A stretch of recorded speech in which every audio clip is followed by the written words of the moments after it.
ఆలోచించినప్పుడు ఎప్పుడు అందరూ ఇంటర్మీడియట్ సైడ్ ఎందుకు వెళ్ళాలి? మన పిల్లని తొందరగా కెరియర్లో సెట్ చేసుకునేది ఇంటర్మీడియట్ నుంచి బీటెక్ కాకుండా ఇప్పుడే చెప్పుకున్నాం సార్ డైట్ షీట్ పంపిద్దామని.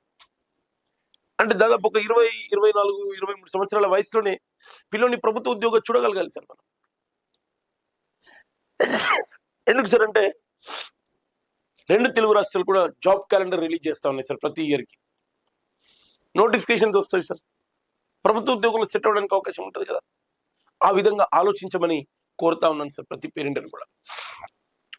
ఇకపోతే సార్ ఈ మధ్య కాలంలో మంచి డిమాండ్ ఉన్నటువంటి కోర్సు ఐటీఐ సార్. చాలా మంది పిల్లలు ఎంపీసీ చదవడానికి మ్యాథ్స్ ఉంటుంది, దాంట్లో ఫిజిక్స్ ఉంటుంది, కెమిస్ట్రీ ఉంటుంది. మరి మనతోటి కాదు, దాంట్లో బాటనీ, జువాలజీ, డయాగ్రామ్స్, ఆ సైంటిఫికల్ నేమ్స్ అన్ని గుర్తుపెట్టుకోలేము, కెమిస్ట్రీలో కాంపౌండ్ నేమ్స్ అన్ని గుర్తుపెట్టుకోలేము అని ఆలోచించి కొంతమంది ఐటీఐ సైడ్ వెళ్తారు. Yes, very good sir. ITI కూడా వెరీ గుడ్ సార్. ఐటీఐ కూడా చాలా మంచి కోర్స్ సార్, దాంట్లో డౌట్ ఏం లేదు సార్. ఐటీఐ కూడా ఒక మంచి కోర్స్, గుర్తుపెట్టుకోండి సార్. ఐటీఐలో ఫిట్టర్ ఉంది, మెకానికల్ ఉంది, ఎలక్ట్రికల్ ఉంది, ఎలక్ట్రానిక్స్ ఉంది, ఇంకా చాలా కోర్సెస్ ఉన్నాయి సార్. నేను అందుబాటులో ఒక 3-4 కోర్సెస్ మాత్రమే రాయడం జరిగింది సార్.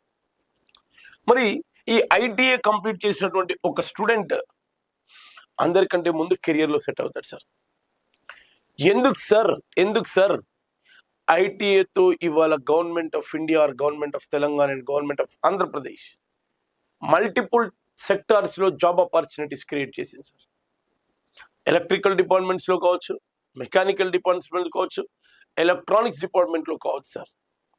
ఈ మధ్య కాలంలో అయితే మన తెలుగు రాష్ట్రాల్లో, తెలంగాణలో అయితే ఎస్పెషల్గా జేఎల్ఎం జూనియర్ లైన్మెన్ పోస్టులు రిలీజ్ చేస్తున్నాం సార్.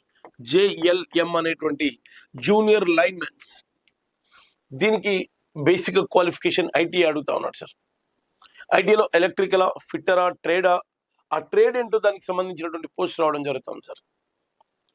దాదాపు ఎక్కువ వరకు ఎలక్ట్రికల్ తీసుకుంటారు, లేకపోతే మెకానికల్ తీసుకుంటారు, లేదా ఎలక్ట్రానిక్స్. నాకు తెలిసి ఎక్కువ % స్టూడెంట్స్ ఇంట్రెస్ట్ చూపించేది ఎలక్ట్రికల్ సార్.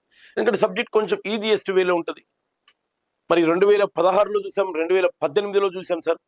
రేపు 2025లో కూడా జేఎల్ఎం నోటిఫికేషన్ రాబోతుంది అని చూస్తా ఉన్నాం సార్. అంటే ఐటీఐ కోర్స్ అయిపోవడంతో మరి ప్రభుత్వ ఉద్యోగం వైపు అడుగులేసే అవకాశం ఉంటుంది సార్. ఎలక్ట్రికల్ డిపార్ట్మెంట్లో ఎప్పుడు కూడా పోస్టులు క్రియేట్ అవుతూ ఉంటాయి సార్.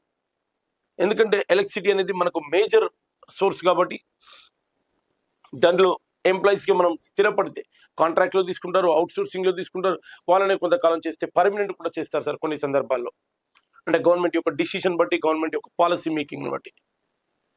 ఒక ఎంప్లాయీకి 33/11 kV సబ్స్టేషన్లో నీకు కాంట్రాక్ట్లో వచ్చింది అనుకోండి సార్, 5 years 4 years ఎంతో కొంత పీరియడ్ చేస్తే గవర్నమెంట్ వాటిని రెగ్యులర్గా చేసేటువంటి అవకాశాలు కూడా ఉంటాయి సార్.